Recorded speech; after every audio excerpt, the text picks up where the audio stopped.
અંકલેશ્વરમાં શારદા ભવન ખાતે સ્વૈચ્છિક રક્તદાન શિબિર યોજાઈ હતી। આ રક્તદાન શિબિરમાં આરોગ્ય કર્મચારીઓ, તબીબો અને સામાજિક અગ્રણીઓ મોટી સંખ્યામાં ઉપસ્થિત રહ્યા હતા।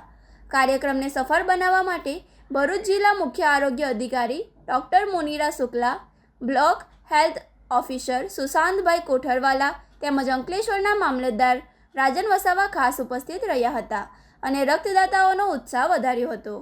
દર વર્ષે 14 જૂનના રોજ વૈશ્વિક સ્તરે વિશ્વ રક્તદાતા દિવસ ઉજવવામાં આવે છે। સ્વેચ્છાએ રક્તદાન કરનારા લોકોનો આભાર માનવો અને સમાજમાં સુરક્ષિત રક્તદાન અંગે જાગૃતિ ફેલાવી એ જ આ દિવસનો મુખ્ય ઉદ્દેશ છે।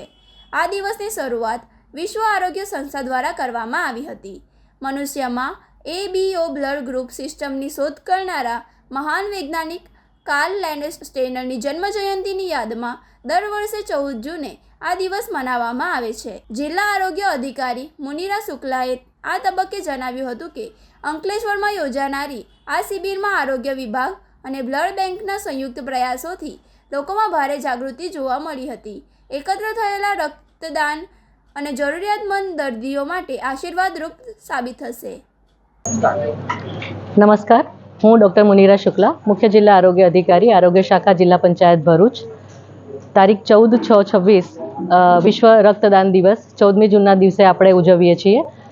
એ દિવસના ભાગરૂપે આજે મા શારદા હોલ અંકલેશ્વર ખાતે આપણે મોટા રક્તદાન કેમ્પનું આયોજન કર્યું છે, જે કુમારપાલ રક્ત બેંકના સહયોગથી આનું આયોજન કરવામાં આવ્યું છે। આ કેમ્પમાં આજે આરોગ્ય શાખાના અધિકારીશ્રીઓ, તબીબીઓ અને કર્મચારીઓએ મોટા પ્રમાણમાં ભાગ લીધેલ છે। જે સ્વૈચ્છિક રક્તદાતાઓ છે એમણે પણ આ પ્રોગ્રામમાં ભાગ લઈ અને રક્તદાન કરેલ છે। સાથે આરોગ્ય સિવાયના બીજા ડિપાર્ટમેન્ટના લોકોએ પણ રક્તદાન કર્યું છે।